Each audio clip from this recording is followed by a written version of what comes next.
have settled to watching clips of cats on YouTube, but a live show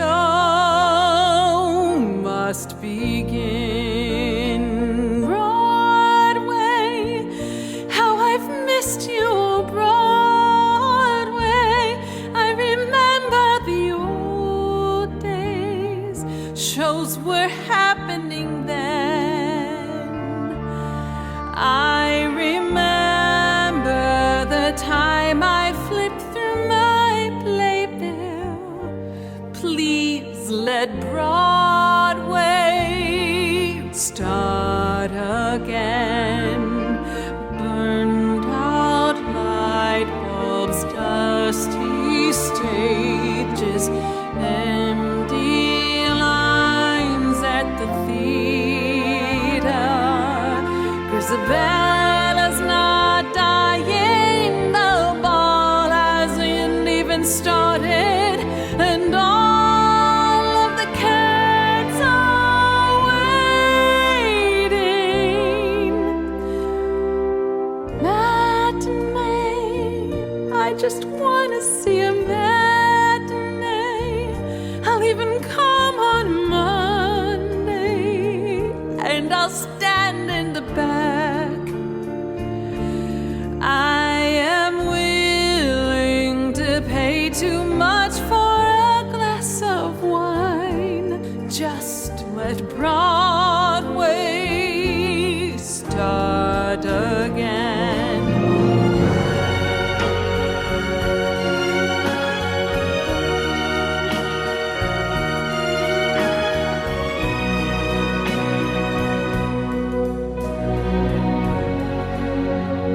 Old Deuteronomy is ready to make his choice. Grizabella's elevating. Gus is standing there being passed over. His tears of sadness are fading. Pick us, I just want you to pick us. He is much more deserving. The crowd's on his side. If you pick him, you'll finally end the show correctly. Look, remember, the wrong cat died.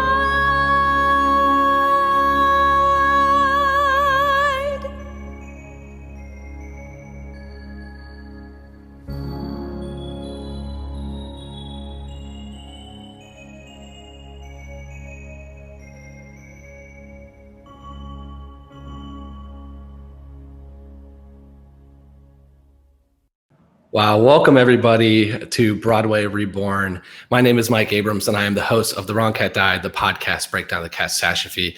My podcast interviews past cats, cast members, and argues why I think Grizabella was the wrong Jellicle choice. Now, first off, what about that music video? So a special thanks to Melanie Gerlitz, who sang and recorded this Broadway Reborn version of Memory. That song was written by me, performed by Melody, and then a special thanks to Alan Seals of the Broadway Podcast Network and Jonathan Cerullo, who helped produce that music video. So why are we here today? Why are you watching? And thank you for watching. Last October, the Cats National 3 Tour got together with Broadway Cares to have an amazing fundraiser called Cats for COVID Relief. And with Broadway reopening, we decided that what a better way than to celebrate Broadway being reborn to a new Jellicle life. So tonight, a thank you to the Broadway Podcast Network, Broadway Cares Equity Fights AIDS, Jonathan Cerullo, and the entire Cats National 3 cast for helping put together this event. So here's what you can expect from today. You're going to get some fun conversations with cast members. You're going to get a little Cats trivia because there's a couple things I think a lot of people don't know that I want to make sure gets out into the world. And then most importantly, what I'm very excited for is we have a few Grizabellas here to come defend their Jellicle choice. So let's get started. And to kick us off, we have a few cast members that are going to join me. So let's meet them. Welcome everybody. Okay, so let's hear an introduction, who you were and who you played in Cats. Well, I'll go first because I see my picture. I'm Jonathan Cerullo, and I played Skimbleshanks in National 3. I'm Christine Toy Johnson. I played Syllabub. I'm James Walski. I was the dance captain, and I understudied Plato McCavity, Alonzo, Tumble Brutus, and Pouncible. Hi, I'm Deborah Geneviere Athens, and I played Demeter, and I want to introduce my partner in crime. I'm Adrea Gibbs, and I played Bomb Ballerina. Oh, that's right. Very, very fun. So today we never go anywhere without each other. So today's about Broadway reopening. And so I want to take you back to your opening of that first night of Cats. Tell me about that experience. What was that first show like for all of you? Oh, wow. Well, I remember it was at West Point. It was West Point, and everyone in the audience was in a white uniform. That's right. Look at that. I'm in white tonight. You're right, Christine. We looked out and there was a sea of white because they were all cadets, right? And we had no idea what the response would be like, but it was amazing. It was fantastic. Christine, were you a little worried doing green eyes in front of a bunch of military people, scaring somebody? Honestly, I didn't think about that. I think we were also focused on remembering everything and getting it all right and the excitement of it. But now, thanks for ruining my memory of that, Mike, because now I will think about that. But I do remember coming down the aisles doing green eyes, and we thought that people would be scared. But these are West Point cadets, and they sat there, eyes forward, and they did not flinch. So I thought maybe this green eyes doesn't really work. But it was West Point, and I'm so glad that these guys are on our team. It was electric. I mean, it was unbelievable how the energy and that on that stage and the audience, it was pretty magical. I wasn't there. I didn't join the company until Baltimore. But my first night, I remember very clearly Jimmy Walski laughing at me from the back of the audience because we realized during the Gus number when the Siamese came out that we hadn't bothered to block that number. Oh, that's right. You told me about that. Yeah. Yeah. So I spent most of the time getting poked in the butt with tridents and pushed around to get me to the right place. So And the China Silk. That exactly. Yes. Well, find all the props I could to make sure I made a big debut. So there's a lot of theater lovers, I'm sure, watching it, but I think it's pretty evident how little I know. And so I know you do previews and you kind of go through this whole part of being ready to go, but then you have your real opening night. How different is that first true production versus everything before and everything after? I'm going to let Jimmy answer that because we previewed the show at West Point. I can't remember how many performances, but when did we act? What was the city that we actually opened the show in? I can't remember. Was it Atlanta? Is that right? I think it was Atlanta because there's and this famous story between us, and I remember telling Mike this when I was interviewed on The Wrong Cat Died, that a bunch of us were in a cab on the way to the theater, and we said to the cab driver, "Can you please take us to where Cats is playing?" Yes. And he said, "No, it's those darn cats." Interesting. The title of the show is Those Darn Cats. Anyway, Those Darn Cats. I digress. Sorry. That didn't stick, unfortunately. No. So I mean, West Point was pretty amazing because we'd worked so hard for so long in the studio, and then we came in, we started working on the set, we were doing the technical aspects of it, and then the show was, I think everybody was so focused on what was working, what wasn't working, the lighting, the costumes, the casting, everything that was happening. And by the time we rolled into Atlanta, everybody was so secure and so aware of what they were doing. You could see, as myself as a dance captain, I saw the company elevate to a completely different level. They were all in it 100%. And our reviews showed it across the boards at that point. We were a massive hit. And we hit the ground running and just kept going. Yeah. Sold out all over the country. And really, for a lot of people, the first time they got to see the show in the United States. And we had one review that was pretty scandalous that came out along our run, maybe 5 or 6 stops into it. And I guess the reviewer was not a big Cat fan. He had seen the New York company and sort of had to come as a job to see our production.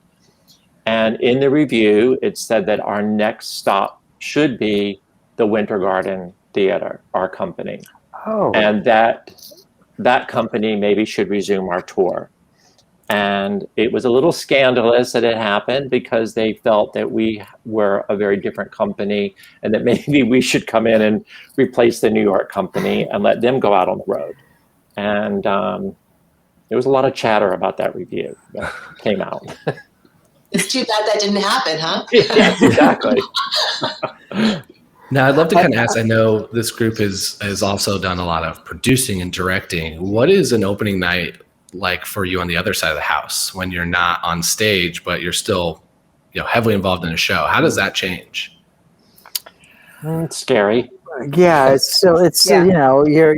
you bring in your final collaborator on that opening night, and the true collaborator is your audience. So the idea is you never actually physically know or emotionally know how they're going to respond to the work that you've been working on. But with this particular show, it was already a sensation. And I just go back to the moment when we were doing our benefit last year, and Tom Viola, who is the head of Broadway Cares, said very clearly, you realize that you were the Hamilton of your times. And it didn't quite resonate with me until he actually said that. But, we were in a hit show that we just had to show up and do our jobs as best we knew how. And as we progress forward in our lives, I think we take that sense of responsibility to the audience very seriously. Anyone else can add to that? Chris, I know Adrea is working on some wonderful stuff. Christine's a prolific playwright right now who I just love. So go ahead. Yeah. Well, actually, let's change gears. I have a very fun question for this group, and I did give you a little heads up it's coming, so I'm excited to hear your answers. But with the show starting to reopen, my knowledge of the show is the character analysis. So I know about your cats more than I know probably about anything else. And so I want to know if your cat, your character, was going to be cast in one of the shows that's going to be reopening, which show would they best fit in this new kind of coming back world? That was easy one. Dawn Ballerina would come back as Velma Kelly. I mean, seriously. Yes. Right? I mean, there's no other choice. Yes, perfect. I was thinking about that because I thought that Demeter would come back as one of the merry murderers, but she would be the Hungarian because she's she's innocent and she's like so vulnerable, and a man has completely destroyed her. So yeah, we will be in the same show again. I'm so there happy. we go. That'd be fabulous. I'd love it. I love it. I've been in part of the North American tour of Come From Away since it began, and so I couldn't help but think that Syllabub would fit right in and Come From Away. But as Syllabub, she would be with Lyle, the other cat, in the hold, waiting to be rescued by Bonnie, and reassuring everyone that it would be okay, and they would be fine. So that's where I put her. I love it. I had some different answers, so we'll go through all of them, and I'll tell you what I thought as well.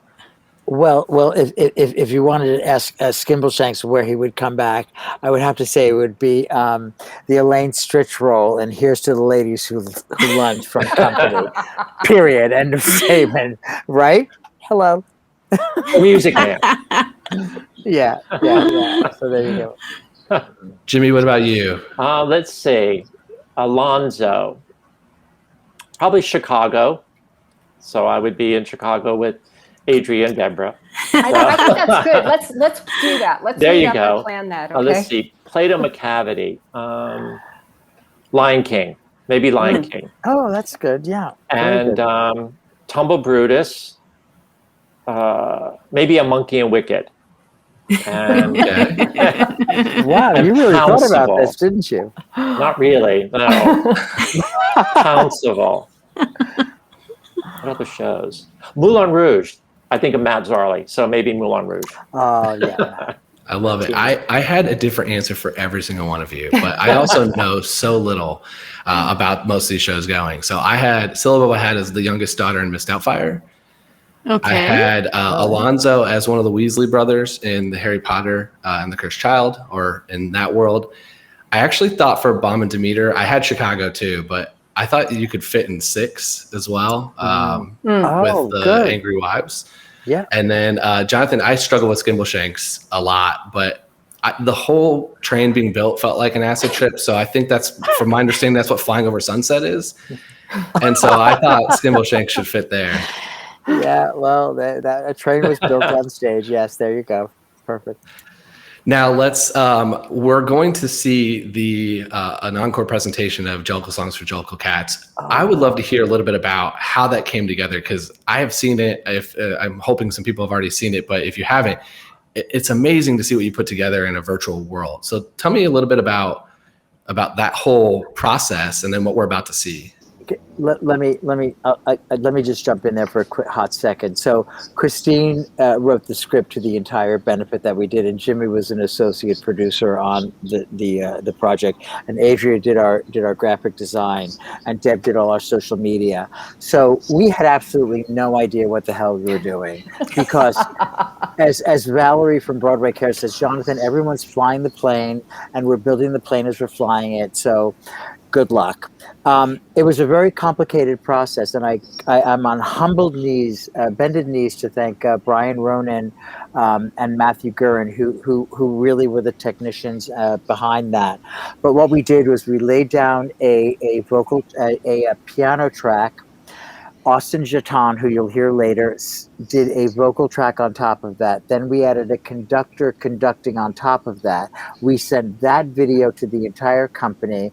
Everyone filmed their individual segment, and then all of that was edited together in the brilliance of Brian Ronan and Matthew Gurin. So it all of us are used to being in the room together, and when we had to repivot our performance and to do this, this is what would happen. And I think the end result is phenomenal. I don't know if anybody else has anything that they want to add to that, but that's sort of technically what we had to do. So Christine, Jimmy, Adrea, Deb, I don't know.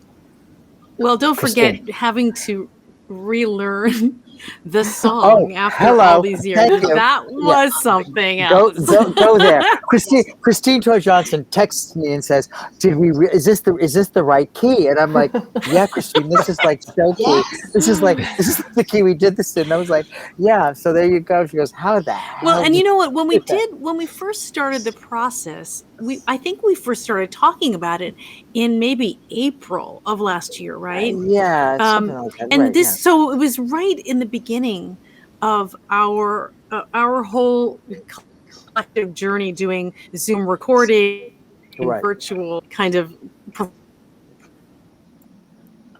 it was fun, and everyone was so creative with how they showed up in their little box. I thought it was so great, and the editing, and Brian Ronan, right, our Tony Award sound designer, matching, putting all the voices together, and then Matthew editing it together. Yeah, it was really a lot. Wow. And I do know, Deb, if you want to go back, I did ask a few people to re-record things. Deb, go ahead and tell them what your experience was. Which time did you tell me to re-record?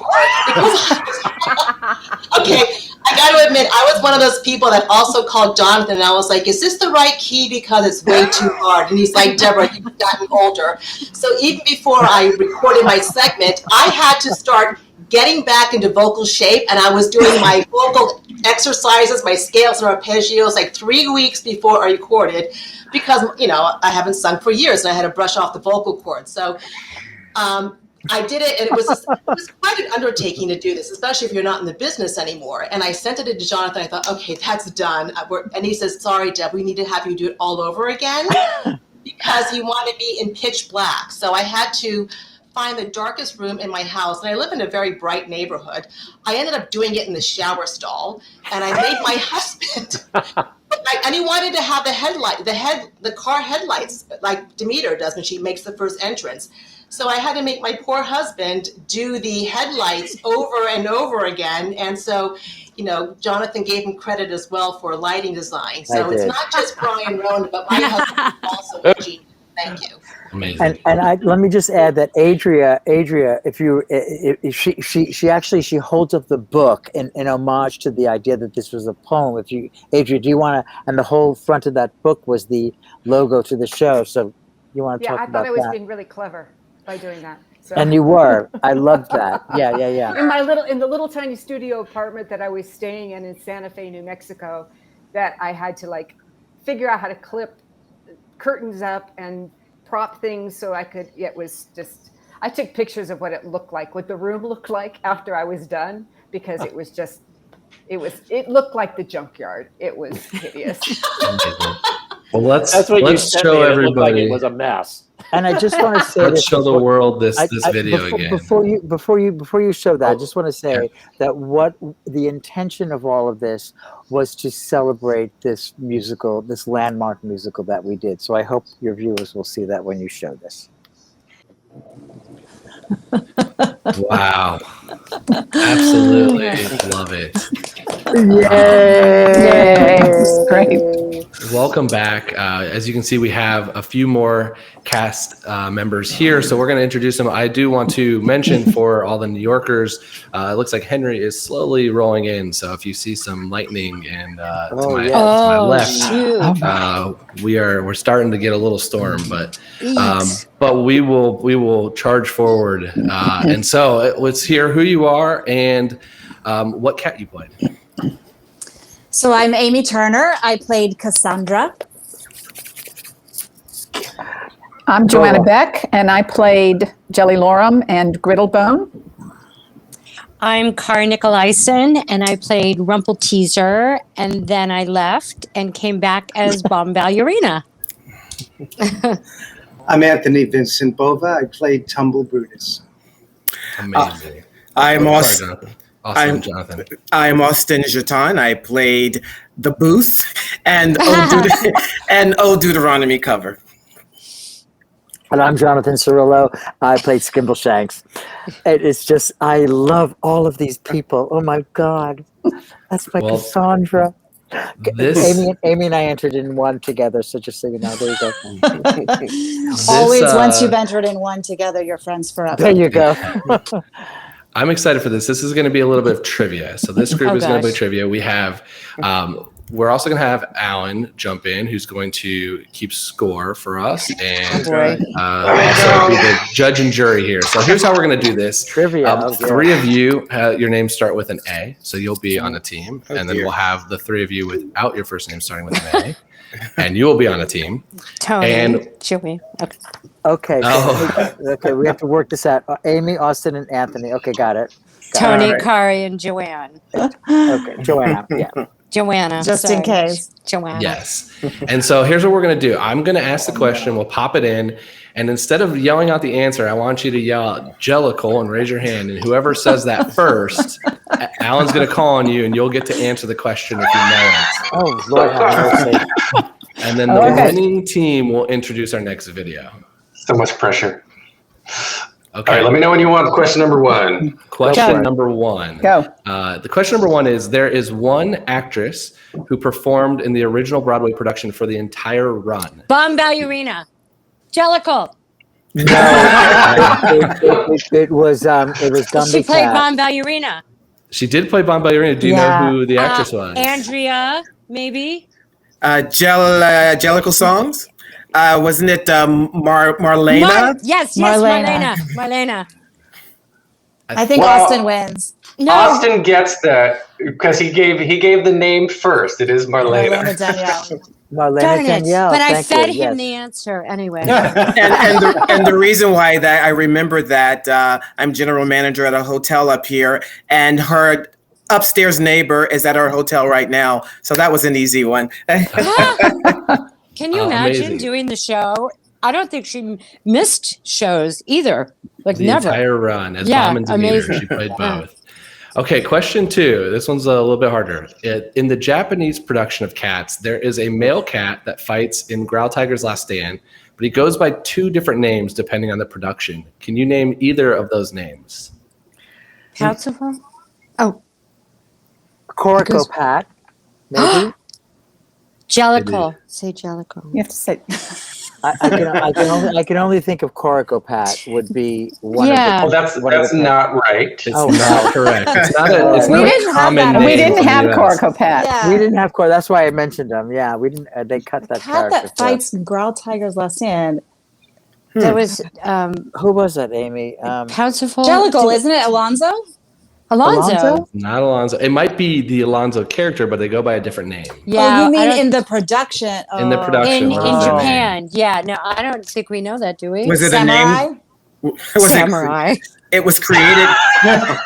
It is. It actually is a samurai fight. That is the. Akari. He's named Akari. So it was Akari? created for that production. It was. So we'll go to the answer. It is Gilbert or Grumbuskin. Oh, for heaven's sakes. Gilbert. You know, Never I heard was of going such a to say person. Gilbert. It's so No, funny. Gilbert. How did Gilbert get into? How did you come I up was with going to that, say Amy? I was lying. Just see what a good actress I am. Oh, you are. You got me All right, there. we're going to go to an easier question then. Okay. Number 3. Yeah. Between 2014 and 2016, this cat was changed to be a hip hop rapping cat. Jellicle. Tugger? I'm going to say Rum Tum Jellicle, Rum Tugger. Tum Tugger. Wait, sit, Jellicle. Yes. It is. Yes, Tugger. Kari, you are correct, Kari. Thank you. What? Tony, I knew you always had that in you. Okay. Next question is: this cat was actually named after T.S. Eliot's cat. Oh. Oh, I used to know this. Jellicle, isn't it Electra? Is it? It's not No. Electra. Rumple Teaser. It's not Rumpelteazer. All right, I give up. Grizabella. It's not Grizabella. No, Grizabella Jenny- wasn't Jenny in the and poem. Yeah. Jenny Any Dots. Closer. No, but I think it's Jelly Lorum. Jelly Lorum. Ah, There we go. Joanna, yes. Good. Joanna Beck. Joanna. Good for you. You get 2 a to 1. star. 2 to 1. I love right. that. I love that. There is a website called fanfiction.net, which has over 3,200 cat fan fiction stories. Shockingly, none of them have been written by me. And when you sort by most popular, 10 of the top 20 stories are about which 2 cats being a romantic couple. Jellicle, it's definitely Cassandra and Gus. No. Jellicle. Well, it's Demeter and McCavity. No. No. These sounds like there's a lot more fan fiction that needs to be written. Jellicle, would it be Tumble Brutus and Victoria? It is not. The White Cat. Jellicle. No? Jellicle. Kari, Demeter. They had that one and moment. Bombalurina. Wait, No. Demeter and Bombalurina. No. Oh, Jellicle, Jelly, and Gus. No. Oh my gosh. Rum That Tum. one- Is Rum Tum in it? There Please we go. We tell got us. half. This is it. It's Rum Tum and Bomb. Yes. Oh, Oh, No, Tug it's- and Mistopheles. It's Tug and Mistopheles. That's it. You know I was It is- going to go there, but wow. It is a whole lot of those stories are about the 2 of them. Really? Mhm. Tugger and Mistopheles. What do you know? Okay. Huh, Okay. Tugophiles or Tuxtophiles, you can read a lot about. Wow. So, okay, this one, let's go away from the characters here a little bit. So Cats won the Tony for Best Musical in 1983. What were the other nominations that year for Best Musical? Oh, God. Miss Saigon. No, that was the wrong year. 83.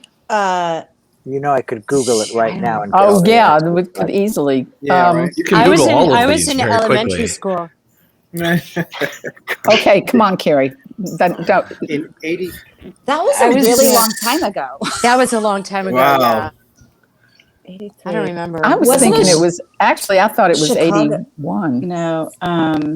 Wasn't Chorus Line, of course. No, No. it can't be. That was no. 75. Wasn't 42nd Yeah, Street? yeah. Was it? Sophisticated ladies. I would love to give you a clue, but I don't know anything about any of these three musicals. Would So you I give can't him- even help. Give them one of the three. I'll give you one of the three was Merlin. Oh, gosh. I saw Okay. it. So it was Doll's Life. It was not. Rags. It was not Rags. Why don't we pop them up? I'm curious because I don't know anything about any of these. Merrily Losing the Night, Merlin, Oh, and my My one and My only. one and only. Wow. Which one? and Which only was one? out. It won, right? My one Cats and only won. did it? Cat. No, No, Cats Oh, won. Cats Jesus. won. Okay, I I forgot. wasn't anymore. Okay, there you go. Why? It's a terrible show. No, I'm just kidding. Oh my God, Cats All right, won. let's change gears a little bit. So there is currently a production of Cats going on the Royal Caribbean cruise Oasis of the Seas. No, And they really? have they've turned it into a 90-minute version. Oh, And so they God. cut one character, I would say main character out. So who had their song cut? Jenny I Any was- Dots. Jenny Any Jellicle, Dots. Jenny Yeah. Any It's Dots. not Nope. Jenny Any Dots. That was The the Gus. son- Gus. It's not Gus. I was gonna say Gus. No. Who said that? It's Oh, not it's not Gus. right? I'm going to say Mungo Jerry and Rumple Teaser. No. That's not No way. it. You're No way, closer with Jonathan. Gus. Yeah, no. Skimbleshanks. Not Skimbleshanks. It's not Duke wait, because wait, they called you me. guys. They can't Old they can't Dude cut or- old dude. no. You're No. too important Yeah, to the you show. can't cut Gus. Oh, Bustopher Jones. There That's it is. it. Oh, That's that's it. a good Yes. one. They Joanna. sent him to the Nice. cruise buffet, and he is Turner. not Yeah. performing. He's happy. He's happy at the buffet. So All would right, you we- rather do the show on a rake or on the On a- ocean? Yeah, No, there's on a that. rake Yeah. in the ocean, Amy. Ugh. Both, I'm sure. Yeah. Oh my God, that. We are can't- tied up. Tied up. All right, there are two questions left. So Okay. there has been a few animated series that have made fun of cats in an episode. I know of three. Can you name one show that has made fun of? Jellicle, South Park. South Park is not, but that Jellicle, at the time. Simpsons, The Simpsons I is was one. going to say Wow. The Simpsons. There you and go. Family Simpsons. Guy. I was Family going to Guy. say Family and- Guy. Yep. Wait, Family Guy. I know. Jonathan, you have to Oh, say there it those is. faster. BoJack Horseman. Yeah, Yeah. I see that now. Yep. BoJack. Okay. Who That's won that? what- We won. Did we win? There's one more question. Oh, okay. One more question. I think this one's a rumor, so I'm going off of what the rumor says, which is that this cat was chosen for the Heaviside layer in the Jellicle Ball before the one the audience sees. Remember that the cat was chosen for the episode later in the. So they've been reborn in your Oh, production. Gus. I mean, the old dude. It is not old dude. It is not Gus.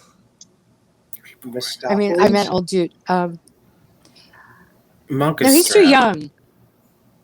Monkish Trap. No, it's a good guess. Oh, Monk. It's not McCavity.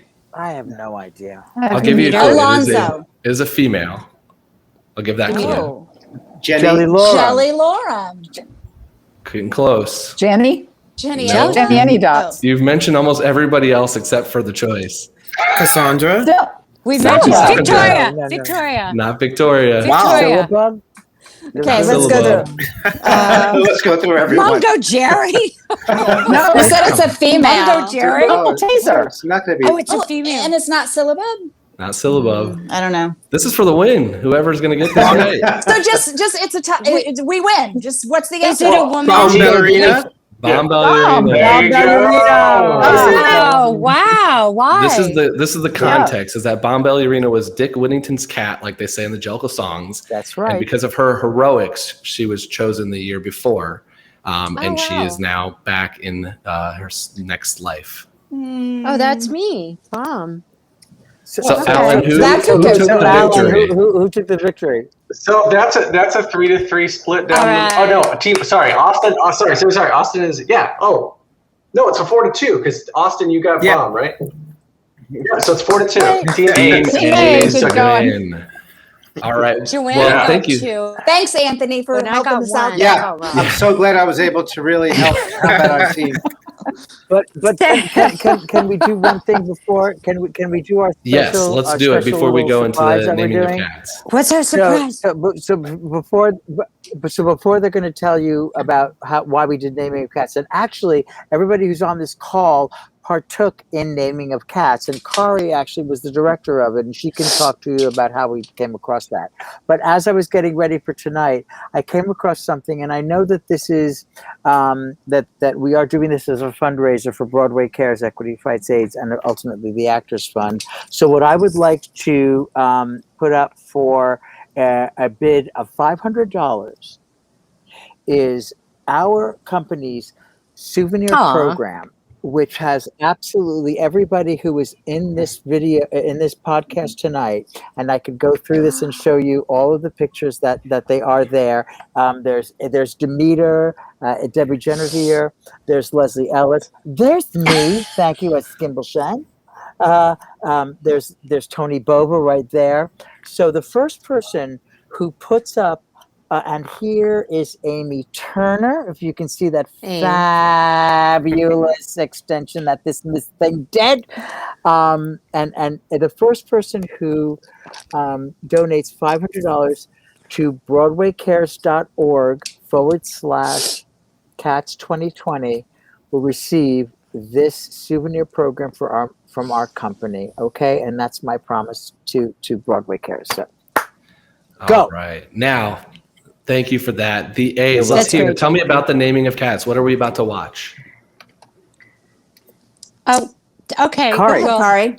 Jonathan asked me to kind of help him come up with the concept and choose the participators. And I personally love this part of the show. We get to stand still, but it was just like the lighting, and I'm getting the chills thinking about it, and the poem, and it was a really mystical, cool, dark, sexy kind of part of the show. And so we're like, well, how are we going to do this in our homes, in our living rooms on Zoom? And I came up with candles.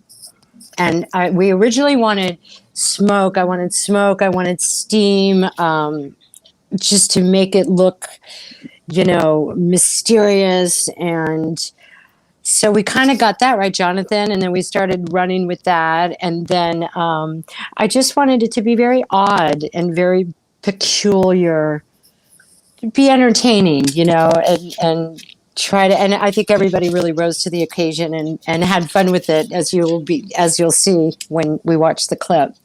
And it was broadcast on Halloween, so it was Thank really you, fun Amy. to, Yeah. Oh yeah, that's right. kind of just do something very theatrical and, as Kari said, kind of spooky and just fun to kind of celebrate, Halloween. Well, it's always fun to be weird and strange. I like to do that as often as possible.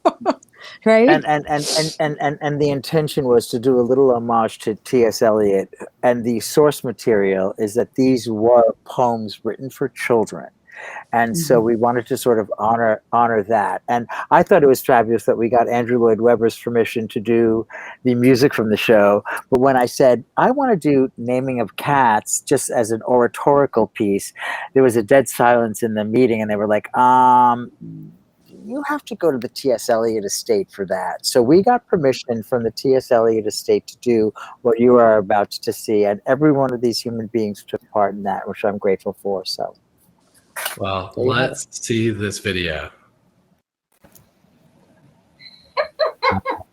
That is eerie and haunting, and a great transition to talk about Grizabella, who is the Jellicle choice here. So welcome. We have 3 Grizabellas here. So why don't you introduce yourself? And maybe, since we all know your Grizabellas, what production that you played Grizabella in? I'm Lyn, and I was in Cats 4. I was standby for Grizabella and booth singer.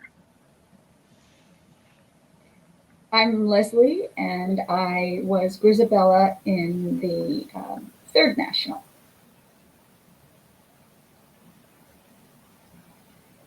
And Heidi, do we have you here? Uh-oh. We can't hear you, Heidi.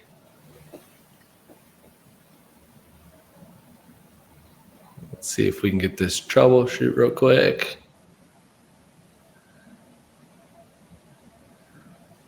Okay. Can you hear us, Heidi?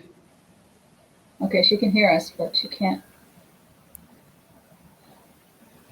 Do you need to go to the preferences on your computer and select headphones? Yes, Heidi. Oh, you can hear it, rather. Okay. Okay. As Heidi, we can't hear you, but we can Is see she you. on the So mute? Is her mute button on? she's not muted, so I think maybe we'll.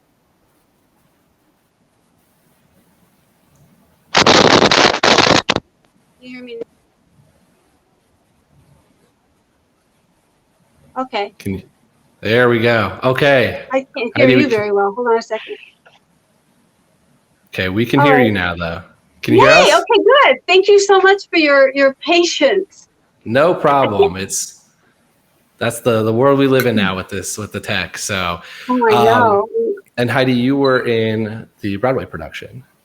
Yeah, I have a unique relationship with this show because I've done 3. I did the first national. They put me in for the last 6 weeks of the run in Boston so I could learn the role. And then I went into the 3rd national, and then I went into Broadway. So Amazing. I've done, so it was a gift. It was a gift to have that experience and to work with so many incredible artists and also creators. Well, I am thrilled because this is the majority of what I've spent my time debating, and I always love talking to Grizabella. So we're going to talk probably a conversation you've never had about Grizabella's backstory and why she's picked. So I want to start by hearing from you. Let's talk about her story. I want to know there's not a lot of context clues for the audience about her life before she leaves the tribe. So we just know she's the Glamour Cat. When you performed as Grizabella, what was your Grizabella pre-leaving backstory? Well, for me, I can speak. I based my Grizabella on 3 characters: Blanche Dubois, Norma Desmond, and Vivian Lee in Ship of Fools. I don't remember that character she played, but she does this crazy little dance on the ship. And Grizabella, I remember, I think it was Janine Lavulo told me when I went into the first national to learn the part. She said, Heidi, they'll tell you everything she isn't and nothing that she is. So what they told me was she's not dead, she's not dying, she's not old, and she's not a bag lady. And so I just think that she was a very proud person, probably very vain. And I know, Mike, it's my first understanding that you experienced it first in the revival, and then you saw the feature film. And I remember you saying that that you thought maybe she was kicked out, or that was a rumor. She was kicked out. And I was always under the impression that she chose to leave and she wanted a better life.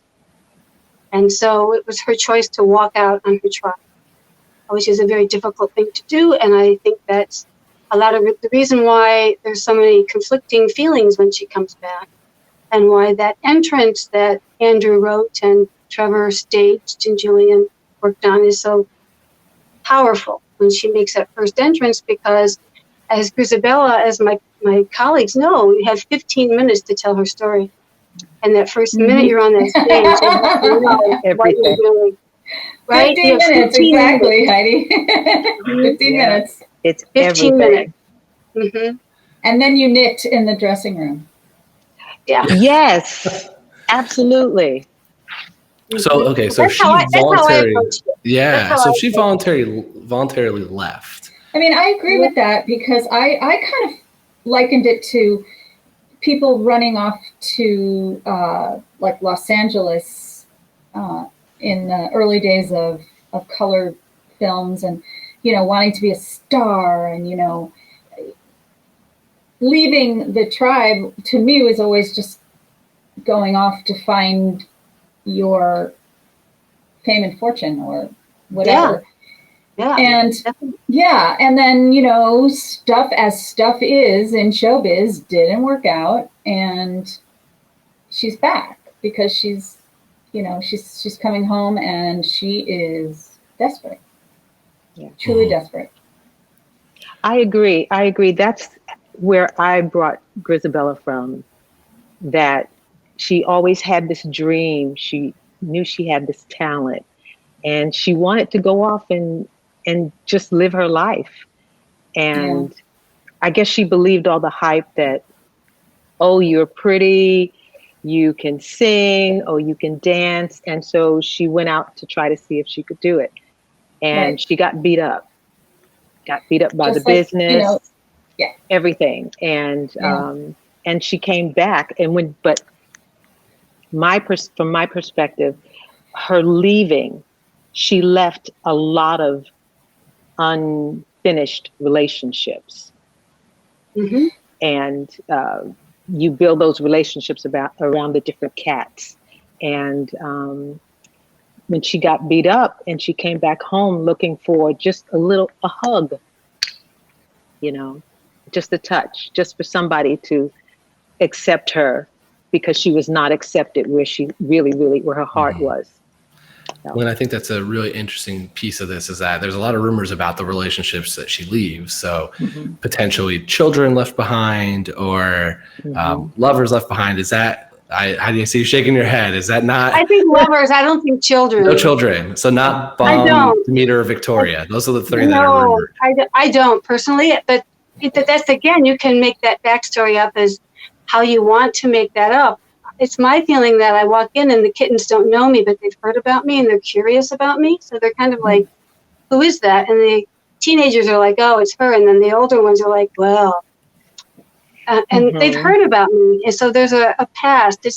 Trevor Nunn actually told us on Broadway that it's like there's a big party going on, and the phonograph is going, and there's a record on the record player. And the minute she walks in, it's like somebody picks up the needle off the record. And it's this moment like, oh, there she is. Right. So so that moment is electric. So my feeling was that I had a very strong relationship with Munkustrap. And I had the relationship with him, so I could go at him. I could confront him and say, how can you treat me like this? So that was, it's so layered, and I think it's so interesting. It was so fun to listen to the earlier actors talking about it, because it was indeed quite the event when it happened. Yeah, and so, and I love hearing all these, like the lore and the rumors. I think it's so interesting because it tells you there's something about the show that connects people or intrigues them. It is, I think the beauty of the show is that it is so almost undefined in some ways, while having a lot of definition. And so that allows you to kind of fill in blanks as you need. And not just as an audience member, but it sounds like even as cast members, because as I've talked to more cast members, there's people who've played it certain ways and somebody else has played this relationship. And there's a little bit of difference every single time I talk to somebody. Yeah. So now let's kind of dive into You Come Back. Why do you believe Old Deuteronomy chooses Grizabella? I think Old Deuteronomy was there. I think he was there when she was growing up. He watched her grow up, and he saw all of her talent, and he saw that she had the courage to even come back. Because most people, maybe she was like the prodigal son, and I think there was a connection there, because maybe he was one of the people who encouraged her in her abilities, and maybe he was the one who said, well, go try it, So like you said, lots of backstories. So guilt, you're saying? Yeah. Well, let me reframe this question though a little bit. How do you think Old Deuteronomy chooses every year? It's how well people present their stories. Yeah. It's how strongly the passion comes through their story. And so all three of you firmly believe that Grizabella's passion and story is the one from that year. I already see yeses. Well, I think the story, He said she suffered the most. Yeah. She suffered, and she left, and it took a lot of courage to come back. And the thing about Grizabella, she just doesn't leave after she gets scratched. She keeps coming back, and she's determined, and she's resolute. And she has to, once she finally says what she's been through, and then once she finally says, she drops her artifice and she drops her pride and her ego, and she lets go of it and says, touch me. I need your help. That's when it all changes. So I think that's, we got the song. That's why. Yeah, I think we got the song. The receiving line is so powerful. When you do that receiving line, is everybody is on the same page about this. So but when she leaves after Touch Me, when she gets up to leave, there's sort of a pride. You know, I came in here with my head down, but I'm going to leave with my head up, whether you touch me or not. And then she feels that. Yeah. That, what syllable is. She's tough. Yeah. Yeah. I think so. But she's not just broken. She's super tough. And she has had to learn to be tough and fight to survive. Yeah. I've been knocked down before and I've gotten up before. So, yeah, exactly. I love the passionate defense of Grizabella as someone who spent many episodes arguing against this. Here's my kind of, I think you're all on the same page that Grizabella is your Jellicle choice. So I'm going to ask this a slightly different way. If Grizabella doesn't come back in the year that we see, who goes? Gus. 100%. So with that in mind, why not Gus over Grizabella? Why not Grizabella the next year? Gus had a career. Gus had everything he endeavored to do. He's old, but he has friends. He has Jelly. He has his friends. He has his memories. And she's the one who's just the most desperate and the most in need. And I think Deuteronomy knows that. I think he knows. He's the all-knowing. I agree. Well, it's kind of, the show doesn't have an arc without her. There's no tension. If she doesn't show up, right?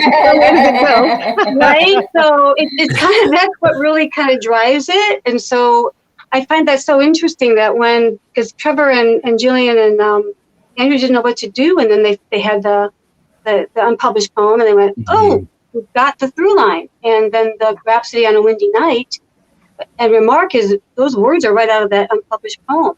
All of it is there. So it's just thrilling. I wish I was in the room when that happened, when they realized that they had the arc of the show, because the show would be very different without her, right? Definitely. I mean, I think you would follow more of a McCavity as the bad guy to create your villain story. I'm working on Cats too. Don't worry. I'm working on how to rewrite some of this. I would love to hear just, Memory is the iconic song from the show, and you all get to belt it out. And as you said, 15 minutes. What is that like? Almost leaving everything you have on stage, every single performance that you get to do it. Rewarding. It's exhausting and terrifying. I have to just say that. Because I was on the road and we did 1 week stops a lot. And we never did any split weeks, but we did 1 week stops. And I was 24 years old.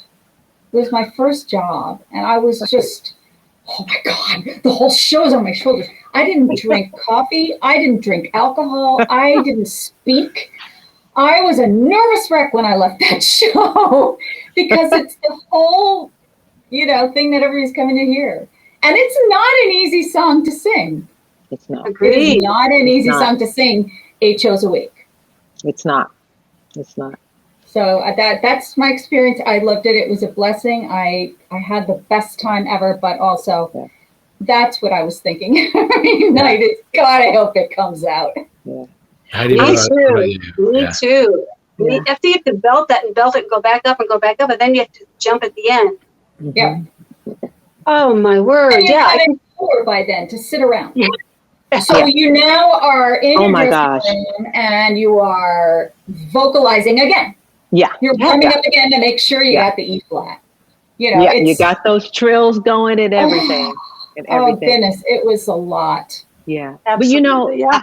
I thought I felt, because everything it was building up to that one moment, and you get up when you hit that touch me, and then you hit that last note, and you realize, oh my gosh, I did it.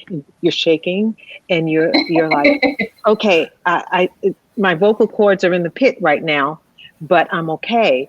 And it was just because all the emotions, if somebody cut you off on the road or anything, you could put it all in that one moment and just leave it out there and give it to the audience and do with it as you please. But, you know, this is how I felt. I did it for 8 years. So I did Cats for 8 years, and it was just wonderful. I remember when Stanley Lebowski died of a heart attack in mid-run, and we were in Dallas, and I remember when they told us right before the show, and we all just went out on stage and we were stunned. And but it was, as you said, Lyn, it was something that I could visit in a you know, whatever I was feeling at the time. I could put it into that. Yeah. Lyn, it sounds like the world would be a better place if we all channeled our anger and emotion and just sing Memory every night, and you'll be much happier. Yeah, you can use everything in the day. Sure. Everything. You absolutely can. That's your mantra at the end of the day. Just sit in your yoga pose and belt out Touch Me, and you're good. That's hilarious. Well, I think that is probably the best way possible to end this. I appreciate your defense of Grizabella. I'm not ready to rename my show, but I do love always hearing from you, and thank you all for being here. And to everyone watching, again, thank you for joining us tonight as we welcome back Broadway. Go see a show, whether it's Broadway, tour, regional production, support the arts and this amazing community of people. And then just quick reminder for everyone here, you can find The Wrong Cat Died on Apple Podcasts, Spotify, Stitcher, or anywhere you listen to podcasts, on Twitter and Instagram at The Wrong Cat Died, or the website thewrongcatdied.com. And a huge thank you again to the Broadway Podcast Network, Broadway Cares, Equity Fights AIDS, Jonathan Cerullo, and the entire cast members, everyone who is here today to participate. Thank you for keeping the memory alive. Absolutely. Thank you, Mike, for your passion. Yeah. Thank you, everybody. Have a great night.